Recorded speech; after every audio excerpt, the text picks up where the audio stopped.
Good morning sir. నేను hair transplantation గురించి వచ్చాను. రీసెంట్‌గా హెయిర్ ట్రాన్స్‌ప్లాంటేషన్ జరుగుతుంటే మనిషి ఎక్స్‌పైర్ అయ్యారని తెలిసింది. ఇలా జరుగుతాయా? ఎందుకు జరుగుతాయి సార్? అవునండి. రీసెంట్‌గా కాన్పూర్‌లో ఒక ఇంజినీరు హెయిర్ ట్రాన్స్‌ప్లాంటేషన్ చేసుకుంటున్నప్పుడు దాని కాంప్లికేషన్ ద్వారా చనిపోవటం జరిగింది. సో, ఇలా ఎందుకు జరుగుతాయి? హెయిర్ ట్రాన్స్‌ప్లాంటేషన్ అనేది ఒక క్వాలిఫైడ్ డాక్టర్ చేయాలి. ఒక రికగ్నైజ్డ్ హాస్పిటల్‌లో మాత్రమే ఆపరేషన్ థియేటర్‌లోనే చేయాలి. హెయిర్ ట్రాన్స్‌ప్లాంటేషన్ అనేది ఎంత కాస్మెటిక్ ప్రొసీజర్ అయినా కూడా అది ఒక ఆపరేషను.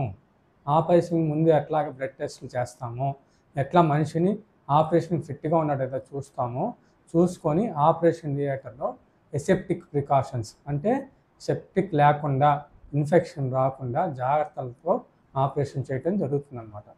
ఇది భారతదేశంలో ఓన్లీ ఇద్దరు మాత్రమే చేయగలరు.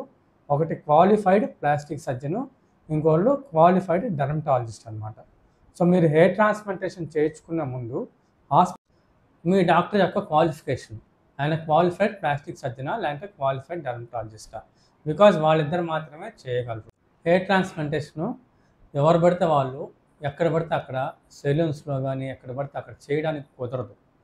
అయి చాలామందికి జనాలకి అవగాహన లేక వెళ్తున్నారు. అట్లాంటి చోటని ఎంకరేజ్ చేయొద్దు. ప్రాణాల మీదకి తెచ్చుకోవద్దు. Thank you.